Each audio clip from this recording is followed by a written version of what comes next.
അതൊരു നടൻ നമുക്ക് തരുമ്പോഴും നിങ്ങൾക്കുണ്ടാകുന്ന ആ സമയത്ത് കഥാപാത്രമായിട്ട് പൂർണ്ണമായിട്ടും മാറുന്ന മൊമെന്റിൽ അങ്ങനെ ചെയ്യാൻ പറ്റത്തുള്ളൂ. അതൊരിക്കലും അതെ കൂടുതൽ നിങ്ങൾ ഒരിക്കലും പ്രതീക്ഷിച്ചില്ലല്ലോ അല്ലേ? നേരിട്ട് നിങ്ങൾ സ്ക്രീനിന്റെ ബാക്കി നേരെ മുന്നിൽ നിന്ന് നിങ്ങൾക്കുണ്ടായിരുന്ന ഒരു അനുഭവം എന്തായിരിക്കും ആ സമയങ്ങളിലൊക്കെ?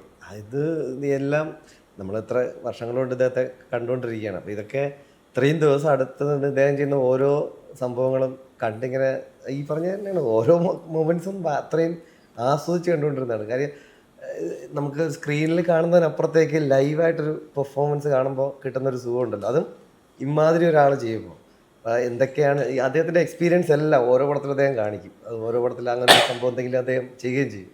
ഇതിൽ ഞാൻ നോക്കിയിട്ട് ഒന്നൊന്നുമല്ല, കുറേ ഉണ്ട് അദ്ദേഹത്തിൻ്റെ എക്സ്പീരിയൻസ്. ഇങ്ങനെ ഇത്രയും നാൾ ഞാൻ എന്തൊക്കെയായിരുന്നു, ഇവിടെ എന്താണ്, ഞാൻ എന്താണെന്ന് കൃത്യമായിട്ട് എന്താ ഒരു സിഗ്നേച്ചർ പോലെ തന്നെ ഒത്തിരി പരിപാടികൾ ലൈവായിട്ടൊന്ന് കണ്ടിട്ട് ഈ സെയിം മൊമെൻ്റ് എനിക്കുണ്ടായിട്ട് ഒരു ബസ് സ്റ്റാൻഡിലെ ഒരു സീനിൽ ചെറിയൊരു പരിപാടി, ഒരു റൊമാൻറ്റിക് മൂഡിൽ പുള്ളി ഇരിക്കുന്ന ഒരു സൈഡിൽ ഞാനിങ്ങനെ ചെന്ന് അടുത്തുനിന്ന് കാണുകയാണ്. എന്താണ് നമുക്ക് കാണാനുള്ളൊരു കൊതി ഉണ്ട്.